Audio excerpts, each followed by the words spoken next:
only in part represented by the dollar figures that have been requested by the state on behalf of the victims. And that's what prompted one of the questions to Attorney Opper is that there was, and I think perhaps, I don't know if it still has any money left in it, but we know that there was a fund set up by community members, really funded, I'm sure, if you were to look carefully, probably internationally, with millions of dollars that helped defray costs and the loss to many of the victims. There was testimony, whether during the trial or probably more at the sentencing, of individuals who did not have insurance and suffered out-of-pocket losses. And thankfully, the community stepped up, crime victim compensation stepped up. But it would have been significantly more in terms of the dollar amounts that the state is seeking, but for that fund that had been created and used to help the victims of Mr. Brooks's crimes. And so I think that's an important consideration for this court to consider. In addition to the type of loss that was suffered here, I mentioned this earlier, there was death, great bodily harm, certainly emotional and physical trauma. Because this involved a parade and Mr. Brooks driving through it, there's also that sense of security and safety in our community that he robbed not just the parade goers on that fateful day, but really the community, the state. I think anyone who's heard anything about this case would feel a real sense of security that was stolen by Mr. Brooks. I do think the state's argument on rehabilitation is a solid argument. The bottom line is Mr. Brooks completely minimized his conduct, both during the trial and at sentencing. And it is important, if only symbolic, that while he is in prison for the rest of his life, that whatever meager sums he might make with a prison wage, that there be a reminder to him why there is this deduction from his monies, that his ability to go to the canteen or to buy some extra item that's not otherwise provided by the prison, that there be that reminder to him that he doesn't have even the full access to whatever money is on his account. Now, I'd remind everyone the law caps what that deduction will be at 25%. I think that's a very clear recognition by. Snap your W-2 and file your simple tax return for free. See if you qualify. My life before L'Oreal Men Expert? I remember. I was a disaster. My life after legislature of the balance that the system needs to have as it relates to prison monies. And I think that's an appropriate cap.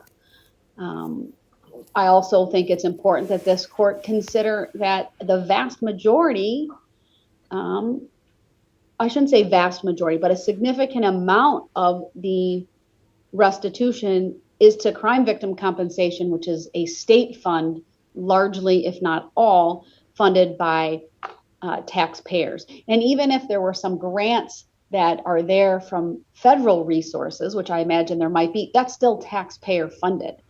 And so I think that's another consideration for this court to look at and consider. Now, I do have to balance. I'll look at all the criteria.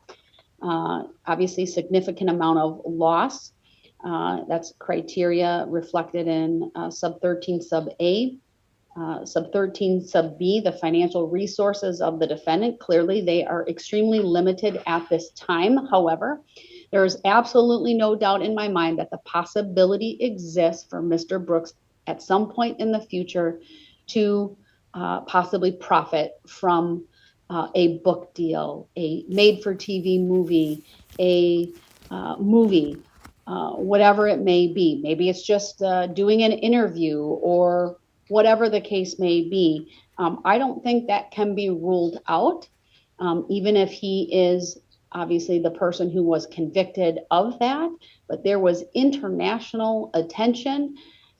This court had court TV in to stream the trial.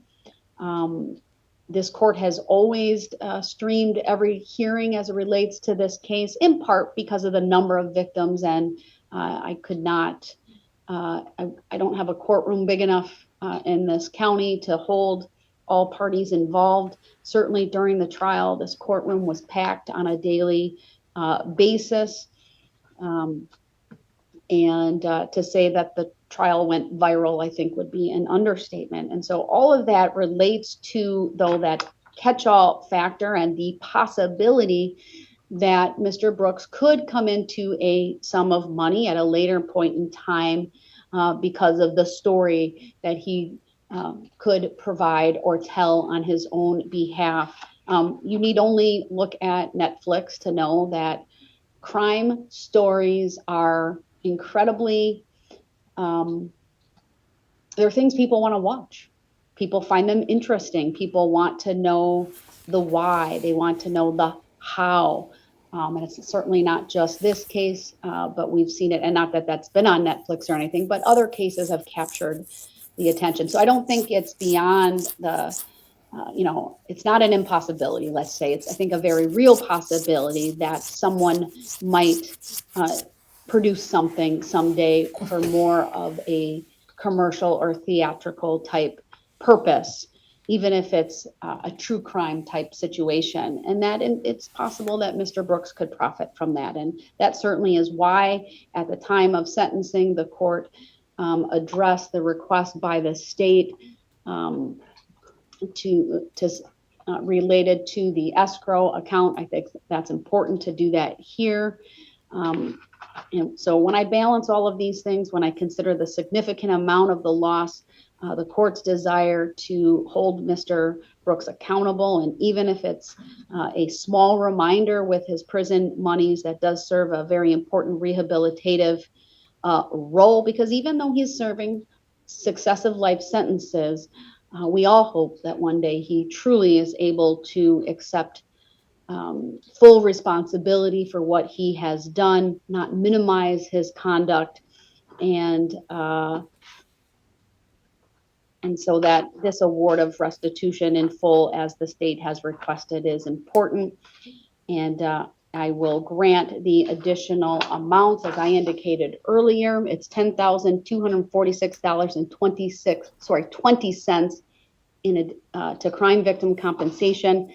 That total then to them for the judgment of conviction is $134,466.85. Then to Wilbur and Associates, which is Hartford Insurance, $108,000, $164.61. Optum Subrogation, $118,805.62.